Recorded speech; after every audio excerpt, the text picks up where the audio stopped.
Tonight's show, as mentioned, is going to deal primarily with the earliest connections between fascism and the Catholic Church. And after explaining the other four shows to you, then I'm going to come back and after Dave explains the other four shows to you, I'm going to give you a little bit of more of an overview on that. Might be even a little more accurate to describe this as we did before, but as the ties between the Vatican and fascism, because while there are some ties of the Catholic Church as a whole, I guess for casual purposes, we might distinguish between the Church and the Vatican the way one might distinguish between the White House and the United States as a whole. Good point. Certainly the two are very closely related, and the one has a profound effect on the other, yet the United States as a whole is much larger than the White House, and there are any number of instances where you could cite White House malfeasance which could not be attributed to the country as a whole. What we're going to be talking about is analogous in many ways, because we're going to be talking about some real skullduggery on the part of people very, very high up in the Catholic Church, often for pragmatic reasons, but skullduggery nonetheless. This is in no way intended to reflect on the Church as a whole or any individual Catholic, because it's an important distinction, and the stuff we're going to be talking about, as usual on these broadcasts, is pretty controversial, but again, we'll develop the theme, because part of the difference between the Church and the Vatican as a whole is with that distinction is one of the things that we're going to be taking up at greater length throughout the 5 programs. Indeed. And I have to second Dave on that. I'm glad he made that point, because, of course, in many cases, now not necessarily as much with this case, because a lot of this stuff is still unfolding even as we go to press, as it were, as we go on the radio on this first day of May 1986.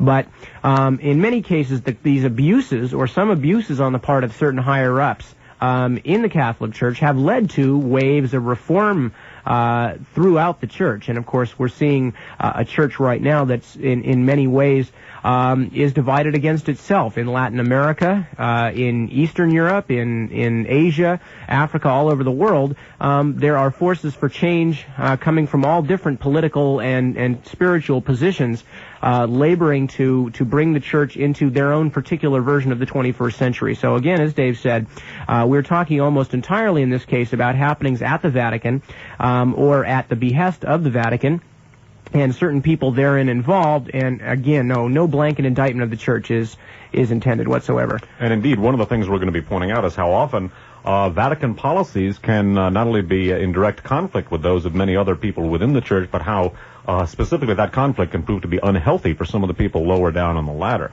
And occasionally even some of the people fairly high up on the ladder, as we'll be looking at in later broadcasts.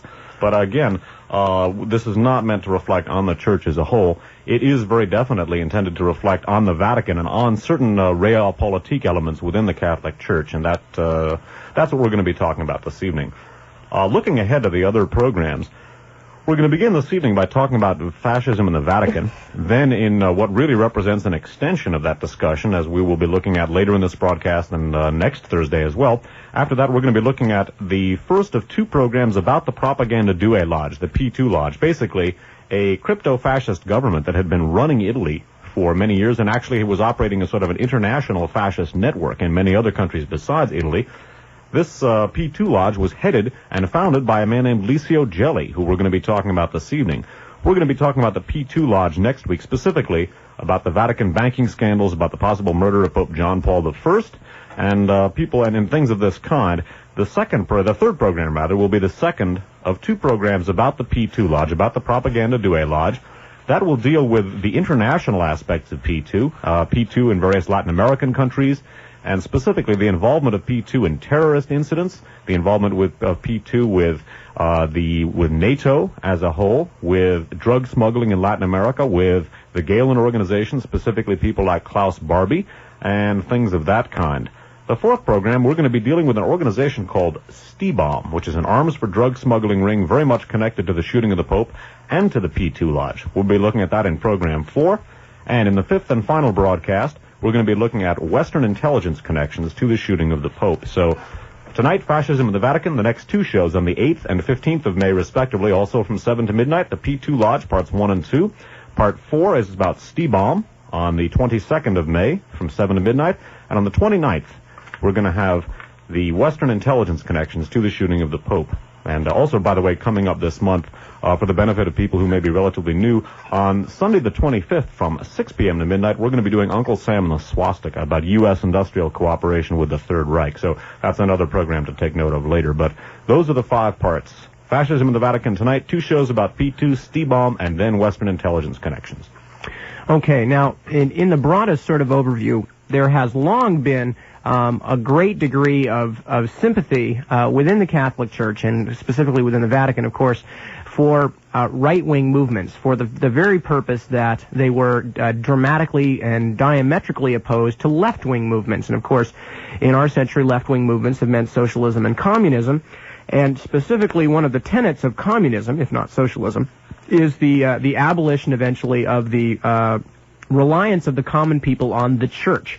And of course, usually when the church is spoken of, the primary villain, as far as the communists are concerned, has been the Catholic Church, because of course it is the longest lasting, it is the largest, it is the most wealthy, and throughout history it has had the largest influence by far on Europe, which of course is basically the birthplace of the communist idea. Now, again, for those of you who do not know Dave or I just want to hasten to explain that neither Dave or I have any particular political point of view, and certainly no party point of view. Neither of us are at all inclined towards socialism or communism, and neither are we hope, knee-jerk attackers of organized religion or conservative politics or anything of that sort. But we are going to be making some strong statements, we think, backed up whenever we're making them, we think, backed up by fact. And we are making these only in the interest of trying to get to an understanding of certain issues. So, again, to state that that we're not representing anybody's viewpoint except our own. In other words, basically, this is investigative journalism or investigative research. We're not looking to grind an ideological axe. Right, exactly. Now, okay, but all those facts being understood, the fact remains is that the Church has long felt that its largest enemy in the real world, in the temporal world, is communism, potential and actual. And the Church has always felt a strong desire to see communism stamped out, and especially, of course, since the turn of the century and since the success of the Communist Revolution originally in Russia. And because of this, the Church has found itself in some rather strange positions, and we're going to be looking at that. But unfortunately, it's not only that they've wound up in some strange positions by proximity, but that in many cases, and specifically in the case of a man who eventually was to become Pope Pius XII tonight, it wasn't only through pragmatism, but one might almost believe through a fairly sincere sharing of some of the ideals of fascism that these people wound up in this position. Another remark that should be made here, perhaps by way of introduction, is that again, we're not passing judgment one way or the other on the efficacy or the value of the Church's stand with regard to socialism and or Marxism. What we're looking at here is how the realpolitik, which the Vatican has been led into because of that stand, wound up corrupting the living daylights out of the Vatican itself. In other words, what we're looking at here is a process of political corruption, not only of the Vatican, but because of the Vatican's power, and the world's population is 25% Catholic. Because of that, a large portion of human behavior. So that it's a process of Vatican corruption that we're looking at here, stemming from that ideological stance and some of the things they have done in order to fulfill that. Okay, now we're going to start the information section of our broadcast tonight in Germany immediately after World War I, in the political ferment that was Germany. And of course, it would take a long time to explain everything that was going on in Germany in 1919. The war had ended. The Kaiser had fled into exile in Holland. The ruling class of the country, the Hohenzollern Empire, was in disrepute. The various landmarks or monuments of the culture, the Church among them, were in some danger and in disrepute because of the fact that it was, in fact, the old Hohenzollern Empire that had come to an end, more or less, with the failure of Germany after a very aggressive, successful start to win World War I. The only people who were not in disrepute at the time really was the military. The officers, some of them were, but the rank-and-file military men were thought to have given great sacrifice for very little reward. So again, we're looking at a country that is shifting rapidly back and forth in swings from the left to the right. Well, specifically a country that for at least for a certain period immediately following the First World War was in a state of armed revolution. There was an abortive socialist revolution largely grouped around doctrinaire communist elements. we looked at this and at the response of the Ebert government, the first of the Weimar governments, in Radio Free America show number 10. I think people wanting to get some background against what we're talking about right here would do very well to secure our archive show, Radio Free America number 10, where we specifically look at the origins of the Nazi Party and how they grew out of the so-called Freikorps or Free Corps, underground German military units put together in order to put down the German Revolution. Again, Radio Free America number 10, the first of our Aryan Nations series, available from Davcorp. Now, again, at this same time, one Adolf Hitler, who had been formerly a corporal, who had been involved himself in essentially turning informer, and was responsible for the destruction of one part of the socialist revolution, quote unquote, in the Munich area. Hitler himself was steadily moving toward power with the support of large elements of the general staff, the German general staff, that was determined to gain its power back despite the fact that its Prussian Junker leaders, which is, of course, the hereditary nobility of Eastern Germany, the Prussian Junkers were in a bit of disrepute at that point, but the hardline military men were going to get back into power, and the way they were going to do it was basically to exploit the turmoil in the streets, the fear and uncertainty of the populace. So again, at the point at which we're going to be picking up the story of Hitler, Adolf Hitler, well, Germany is in a state of armed conflict, basically. There's an abortive revolution and a resulting reaction in which much of the military was simply returned back into power, albeit perhaps in an even more advantageous position because they were largely underground. And Adolf Hitler at this point is actually an underground agent for the Reichswehr, for the political department of the German army. Now, we're going to read this section from a book called La Popessa, and it's by Paul I. Murphy with R. Renee Arlington, copyrighted 1983 by Warner Books. It was there in Munich in 1919, amid the war's resulting impoverishment and unrest, that Hitler's nationalism was born. From then on, Bavaria was destined, in the years ahead, to become a nest and breeding ground for the Führer and his growing legion of malcontents. And so, in this state of ferment and desperation, nowhere more erosive than in Munich, Hitler came one night to the holy residence of Archbishop Eugenio Pacelli. And his last name is spelled Pacelli, and Eugenio Pacelli is a very important man. All others in the household were asleep by then except Pascalina. Pascalina is the La Popessa alluded to in the title. She was a Bavarian nun named Sister Pascalina Lehnert, Lehnert, who became a very, very close friend and, above all, and more importantly, perhaps, confidant of Cardinal Eugenio, at this point Archbishop, later Cardinal, and finally, Cardinal Eugenio Pacelli, and eventually he became Pope Pius XII, but that's later in our story. That's right, and she was such a close confidant that by the time he became Pope, she was known as La Popessa. Okay. Hitler came one night to the holy residence of Archbishop Eugenio Pacelli. All others in the household were asleep by then except Pascalina. The nun proceeded to let Hitler in and escorted him to the sitting room to await the Archbishop. She had never seen Hitler before or even heard about him. Neither had Pacelli. The caller bore a letter of introduction from General Ludendorff, extolling him for acts of bravery while serving as a corporal under Ludendorff's command. Hitler told Pacelli that he was out to check the spread of atheistic communism in Munich and elsewhere. Through the door, which had been left ajar, Pascalina overheard the prelate say, quote, "Munich has been good to me. So has Germany. I pray Almighty God that this land remain a holy land, in the hands of our Lord, and free of communism." Pascalina knew that Pacelli lived in fear of atheistic communism because of its professed aim to annihilate Catholicism. For that reason, and despite the Church's historical claim of strict neutrality, the prelate had made his goal the complete destruction of this, quote, "insidious new threat to world freedom and brotherly love," unquote. Okay, now, before I read the last bit, I want to go back over this again because this is very important. Now, this is not an actual document where Pius has gone on, the soon-to-be Pius XII has gone on paper and said this, but this is the reminiscences of Pascalina, the woman who probably knew this man best, that the author's relating here.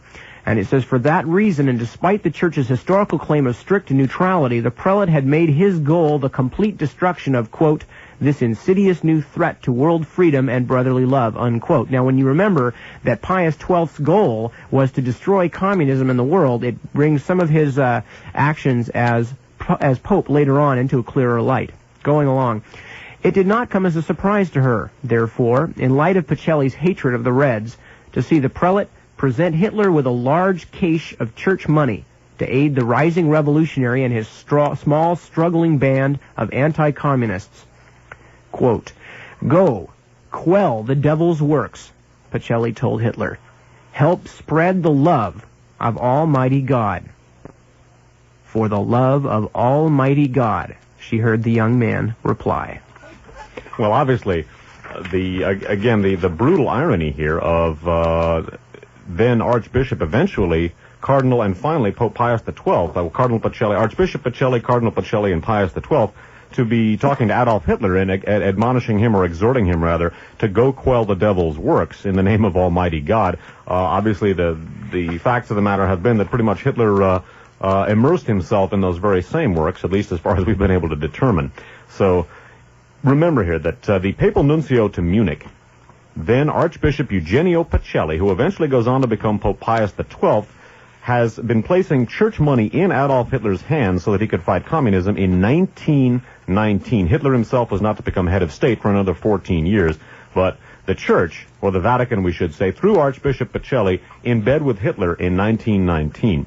Now in Italy, where Mussolini, who was the first fascist, had come to power in 1922, it should be noted that there was a lot of friction between the church and Mussolini, and this was resolved, to make a long story short here, for both parties by basically a treaty of mutual interest. This treaty is called the Lateran Treaty. It was signed in 1929. We're going to talk about this right now.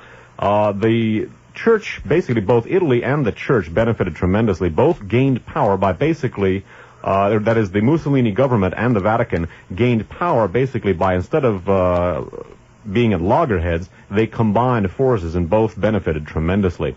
Returning again to La Popessa by Paul Murphy.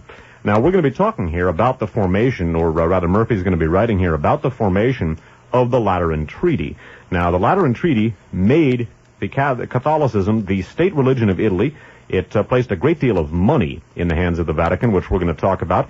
It made religious instruction, Catholic religious instruction, mandatory in all public schools in Italy. It placed marriage under the institution of the church, made divorce illegal, and it also, for Mussolini's standpoint, gave the stamp of church approval to his government and the resulting excesses that government engaged in.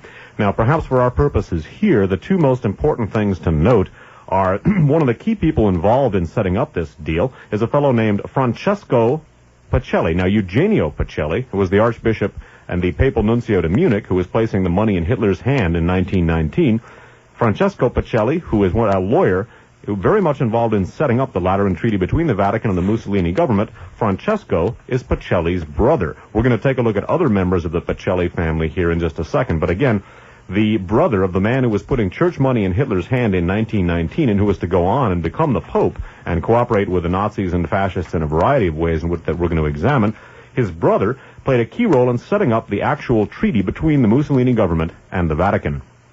Returning again to Paul Murphy's La Popessa. Subtle maneuverings by the way, the both sides here referred to are the Vatican and the Mussolini government. Subtle maneuverings by both sides for a peace treaty had begun in mid-January, with Mussolini casting feelers and the Pope taking the bait. The pontiff forthwith appointed Pacelli's brother, Francesco, in the Vatican's view as clever and devoted a lawyer as Eugenio Pacelli was a churchman, to spearhead the responsibility. Francesco was commissioned first to meet with Mussolini, then to head up a team to play the church's best hand. Francesco, in selecting his choice players, thought first of his extraordinarily capable brother, Eugenio, who was delighted to serve. Eugenio, in turn, long convinced that Pacelli was his able and most trusted aide, quite naturally looked to the loyal nun as his right arm in this, the very sort of mission Pacelli knew could one day make him Secretary of State. That's Secretary of State of the Vatican, by the way, which he eventually achieved. Always out of the limelight, Pacelli sat with Pacelli for hours, day after day, listening to ideas he would try out on her, contributing her own thoughts, passing much information along on long-distance phone to his brother Francesco during those times when Pacelli himself was off on other affairs of the church. It was one of the most exciting times of my life, she said more than half a century later, her eyes glittering as if it were all yesterday. The church's demands upon Mussolini were great. The Vatican wanted no more attacks by the dictator or by anyone in his government. It wanted Catholicism to be recognized as Italy's official religion. It wanted all marriages to be performed by the church and divorce outlawed. It wanted tax exemptions on all church property and certain added privileges for its palaces, basilicas, and apostolic institutes. It wanted mandatory religious instruction taught by church-appointed leaders in all of Italy's public schools. Most of all, the Vatican wanted to be recognized as a sovereign state with recognition of the Pope as its sovereign head. And the Vatican wanted money, the equivalent of almost $100 million in American currency, ostensibly as compensation for church property seized by the Italian state in 1870. I would interrupt here. $100 million in this period of time in the 1920s, it was much, much more than $100 million is today. Was worth much more. The church had been extremely careful not to let on to Mussolini or to any outsider that its very survival now depended upon the fascist funds. All Mussolini appeared to want in return for his signature was the Pope's goodwill and to live in peace with the Vatican. The dictator tied his sudden about-face to a philanthropic dream, a plan he had that supposedly would draw millions of travelers to Rome each year by promoting the Eternal City as the center of the Catholic world, a mecca of peace and love and holiness. In Mussolini's view, the Vatican and Rome would flourish in untold wealth with such a cooperative arrangement. In the final analysis, like men who run government and business, perhaps like people as a whole, the clergymen of the Vatican were prepared to hear only what sounded most appealing to their ears and to themselves. And so the day came when the Church of Rome created a spectacular extravaganza of pomp and circumstance to herald to the world its triumphant victory, its pact with Mussolini and the Italian state. For the first time in history, the Holy Roman Catholic Church was now an independent and sovereign state to be known as the State of Vatican City, which the Pope recognized as its undisputed ruler. Catholicism was now Italy's official religion, and the fascist state would underwrite parochial schools. Italian Jewry loudly protested the deliberate exclusion of funds for Jewish education, one spokesman calling the church fascist deal a moral pogrom, unquote. Incredibly, every important demand put by the church to Mussolini and the fascists apparently had been accepted. To celebrate the signing, a great ceremony of color and pageantry was held in the Vatican's historic Lateran Palace on February 11, 1929, 3 years from the start of negotiations. The Lateran Treaty, named for the palace where it was signed, was heralded by the Vatican as the most important event in modern church history. Cardinal Secretary of State Gaspari, in the church's most impressive robes, placed hand and seal to the treaty in behalf of His Holiness. Benito Mussolini, heels clicking, bedecked with medals and dressed in the full military style and splendor of his fascist dictatorship, then signed with a flourish and a smile on behalf of the Kingdom of Italy. The Vatican would now have its own currency, its own police force, its own citizenship, a small armed force, and its own flag of yellow and white. The Pope and the Catholic world were euphoric. So, again, the brother of Eugenio Pacelli, Francesco Pacelli, is a lawyer, a layman, who is a key figure in negotiating a treaty between Mussolini's fascist government and the Vatican to make Catholicism Italy's official state religion. One of the key people involved in setting this up on behalf of the Vatican was Archbishop Eugenio Pacelli, the same archbishop who was papal nuncio to Munich, was giving church money to Hitler in 1919. And perhaps most importantly, for the purposes of the five-part broadcast here, the Lateran Treaty, in addition to making the Catholicism Italy's state religion, placed a great deal of working capital into the hands of the Vatican. And not only that, but it freed up ultimately what the Vatican could do with that working capital. In the Vatican, the Catholic Church became no longer just a hoarding entity or a saving entity, but it became a spending and manipulating and speculating entity, which will lead us eventually directly into the problems that result in the shooting of Pope John Paul II. By the way, interested listeners who would like to pursue this material at greater length than they're able to with the broadcast we're going to be presenting on this, it should be noted that both the book La Popessa, which we've just been talking about, and the book that we're about to get into, In God's Name, are available right now in paperback. These are current paperback books, so there's never been a better time to actually start getting into this for those who would like to do so. Absolutely. And as we go on farther to explore the Vatican's role in the world of international finance, or at least the beginnings of it, we're going to read some from a book called In God's Name, subtitled An Investigation into the Murder of Pope John Paul I. And the book is by David A. Yallop, Y-A-L-L-O-P, copyrighted 1984 by Bantam Books. Okay, Yallop is again talking about Well, it's self-evident. I'll just read. The modern wealth of the Vatican is based on the generosity of Benito Mussolini. The Lateran Treaty, which his government concluded with the Vatican in 1929, gave the Roman Catholic Church a variety of guarantees and measures of protection. The Holy See obtained recognition of itself as a sovereign state. It was exempted from paying taxes both for its properties and its citizens, exempted from paying duty on imported goods. It had diplomatic immunity and accompanying privileges for its own diplomats and those accredited to it by foreign powers. Mussolini guaranteed the introduction of Catholic religious teaching in all public high schools in Italy, and the entire institution of marriage was placed under canon law. That's C-A-N-O-N, by the way, which ruled out divorce. The benefits for the Vatican were many, not least the fiscal ones. In other words, it's religious law, not a shotgun marriage. Article 1, this is one of the articles from the Lateran Treaty. Article 1, Italy undertakes to pay the Holy See on the ratification of the treaty the sum of 750 million lira, and to hand over at the same time consolidated 5% state bonds to the bearer for the nominal value of 1 billion lira. Of course, Italy in this sense is the Mussolini government. Yallop writes, at the 1929 rate of exchange, this package represented $81 million. A 1984 equivalent figure is approximately $500 million. Vatican Incorporated was in business. It has never looked back. To handle the windfall, Pope Pius XI created on June 7, 1929, the Special Administration. Appointed to run it was a layman, Bernardino Nogara. Apart from having many millions of dollars to work with, Nogara had another very important asset. 100 years earlier, the Roman Catholic Church had completely reversed its position on money lending. Indeed, the Church can rightfully claim to have changed the meaning of the word usury. In the classic sense, usury means all gains from money lending. For over 1,800 years, the Roman Catholic Church had dogmatically stated that the charging of any interest on a loan was absolutely forbidden, as being contrary to divine law.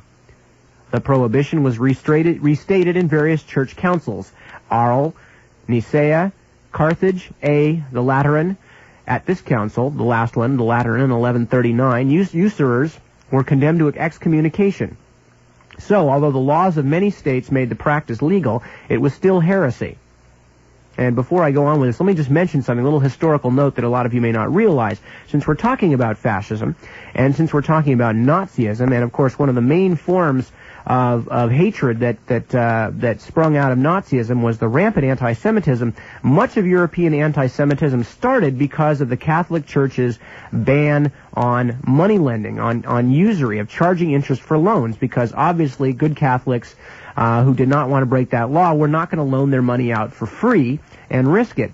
So much of the money lending in medieval Europe fell to the Jews, and because of that, and because of the fact that the Jews were charging the interest on the loans, but they were necessary because that's the only way money could be loaned, the Jews came in for a great deal of hatred, and when every now and then they had to collect on a loan that was not paid back, they were scapegoated as being the source of all evil in Europe. And for a large reason, that's why the conditions were there that the fascists were later able to exploit in this century.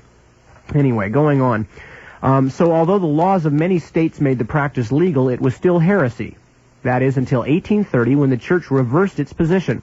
Thus, by courtesy of the Roman Catholic Church, usury now means lending money at exorbitant rates of interest. Self-interest produced a total reversal on the Church's teaching with regard to money lending. Perhaps if celibacy was no longer the rule for priests, it might move the Roman Catholic Church's teaching on artificial birth control, Yallop suggests. Bernardino Nogara was a member of a devout Roman Catholic family.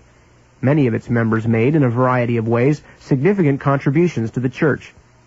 3 of his brothers became priests. Another became director of the Vatican Museum. But Bernardino Nogara's contribution was, by any standard, the most profound.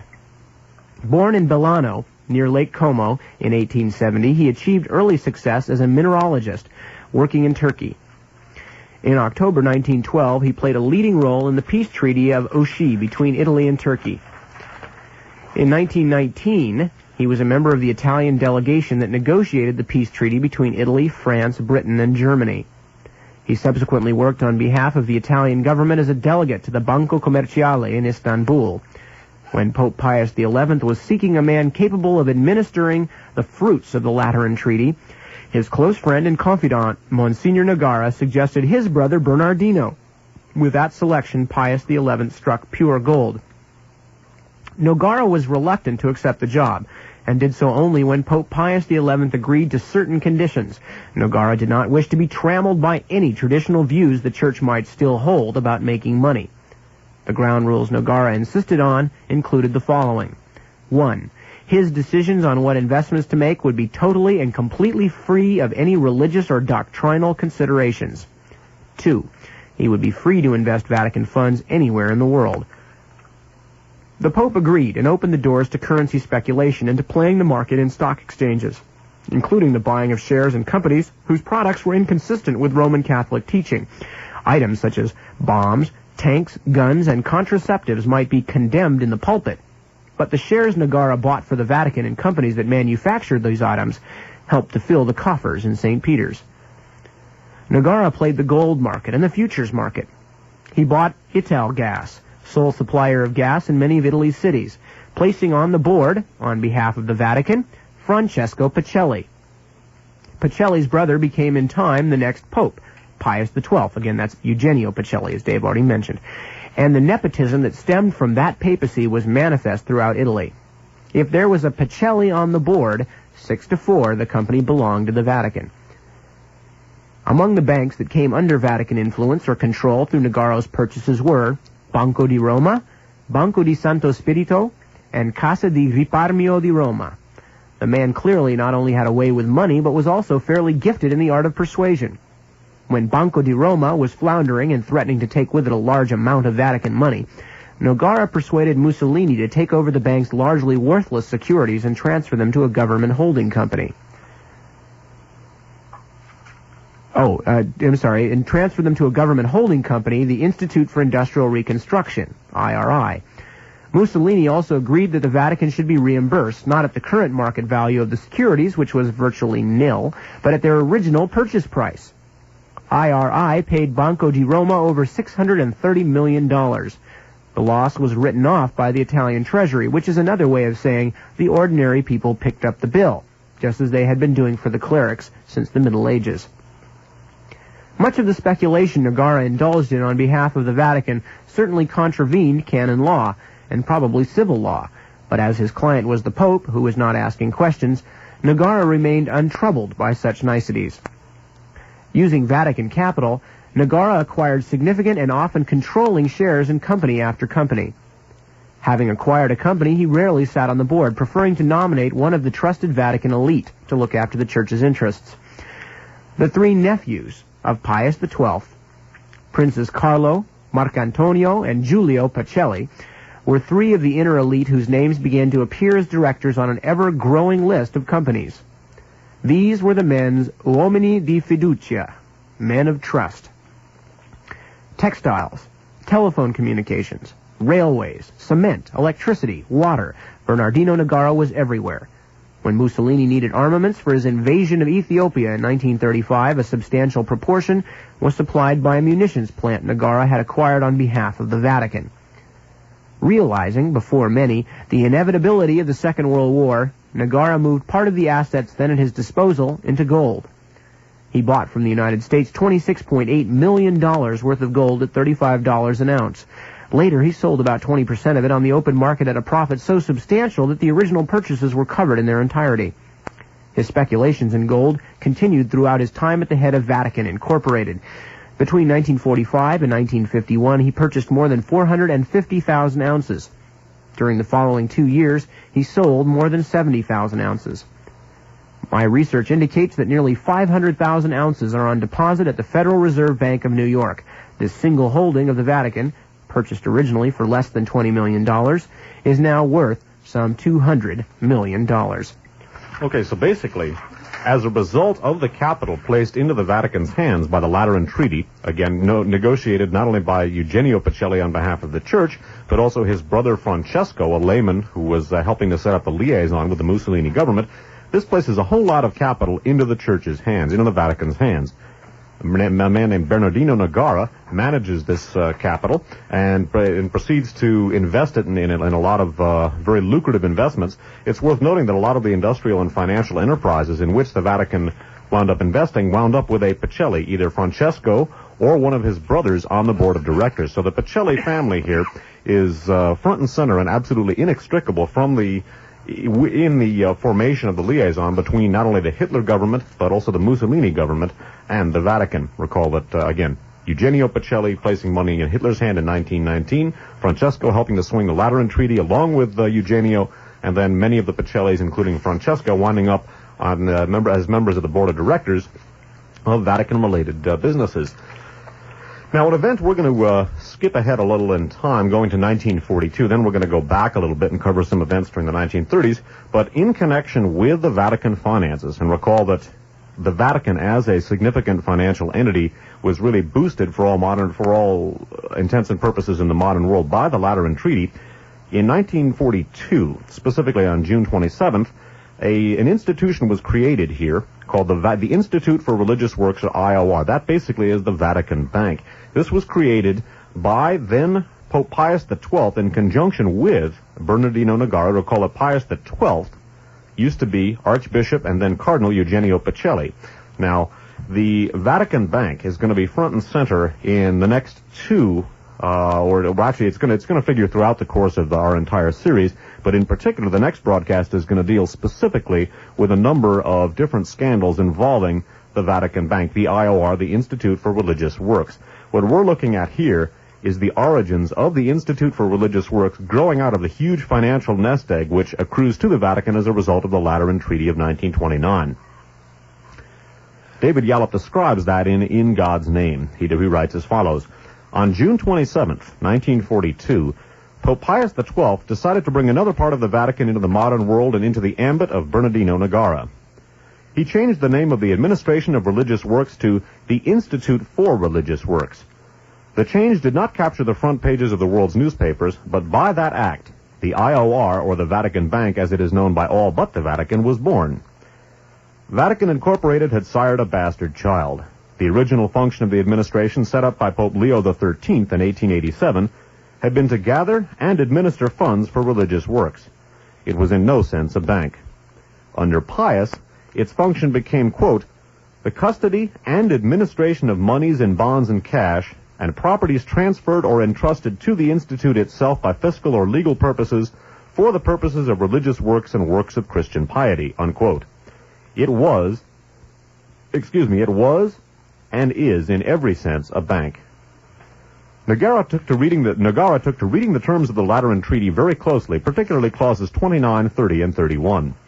These dealt with tax exemptions and the formation of new, tax-exempt ecclesiastical corporations, unquote, over which the Italian state would have no control. Reading that last sentence again, the Vatican clauses 29, 30, and 31, quote, these dealt with tax exemptions and the formation of new, tax-exempt ecclesiastical corporations over which the Italian state would have no control. Interesting discussions began about the meaning of the phrase ecclesiastical corporations. Doubtless distracted by other events of the time, Mussolini took a liberal view. In 1942, the finance ministry of the Italian government issued a circular stating that the Holy See was exempt from paying the tax on stock dividends. It was signed by the Director General of the ministry, whose name, quite appropriately, was Buon Cristiano, which translates good Christian. The circular specified the various organizations within the Holy See that were exempt from the tax. The list was long and included the Special Administration and the Vatican Bank. The man whom Nogara selected to control the Vatican Bank was Father, later Cardinal, Alberto Di Giorgio. Already functioning as Nogara's assistant in the Special Administration, he kept a foot in both sections by retaining that position and assuming the role of first secretary, then president of the Vatican Bank.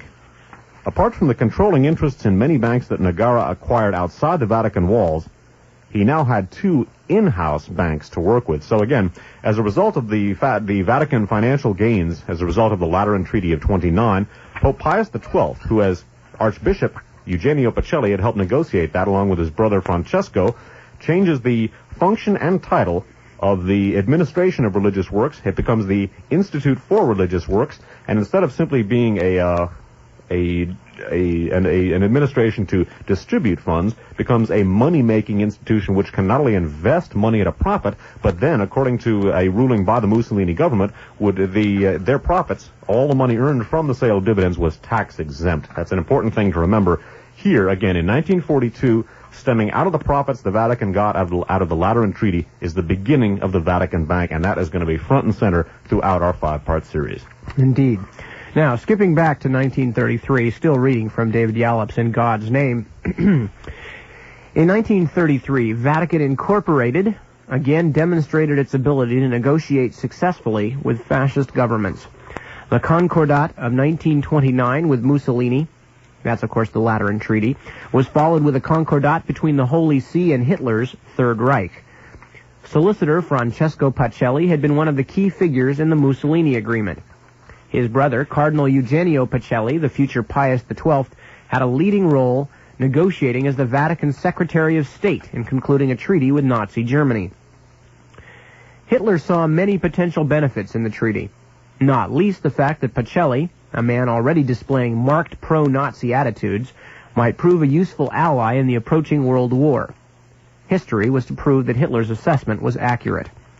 Despite a great deal of world pressure, Pope Pius XII declined to excommunicate either Hitler or Mussolini. Perhaps his refusal was based on an awareness of just how politically irrelevant he was. His was a papacy that affected neutrality, which talked to the German episcopate about, quote, just wars, and did precisely the same with the French bishops. This resulted in the French bishops supporting France and the German bishops supporting Germany. His was a papacy that declined to condemn the Nazi invasion of Poland because, he said, quote, we cannot forget that there are 40 million Catholics in the Reich. What would they be exposed to after such an act by the Holy See, unquote. For the Vatican, one of the major advantages to emerge from the very lucrative deal with Hitler was confirmation of the Kirchensteuer, church tax. This is a state tax that is still deducted at source from all wage earners in Germany. One can opt out by renouncing one's religion. In practice, few choose to. This tax represents between 8 and 10% on income tax collected by the German government. The money is handed over to the Protestant and Catholic churches. Substantial amounts derived from the Kirchensteuer began to flow to the Vatican in the years immediately preceding the Second World War. The flow continued throughout that war, $100 million in 1943, for example. In the Vatican, Nogara put the German revenue to work alongside the other currencies that were pouring in. Now, we would hate to suggest that it was purely and simply greed, but the only other alternative to greed is perhaps, well, I suppose at the best you could suggest that there was some kind of well-meaning motive on the part of Eugenio Pacelli and the others in terms of trying to create a more peaceful world by finding a way to get along with governments like Hitler's and Mussolini's. However, as we've seen at the very beginning and also from Mark's remarks made later on, Pacelli did seem to in fact have a real affinity with the fascists, and in fact felt that their goal of destroying Bolshevism was pretty damn close to a holy cause. So to suggest anything other than fairly cynical motives on the part of the Vatican at this point in time, and specifically Secretary of State Eugenio Pacelli, soon to be Pope Pius XII, would be perhaps carrying innocence and naivete a little bit too far.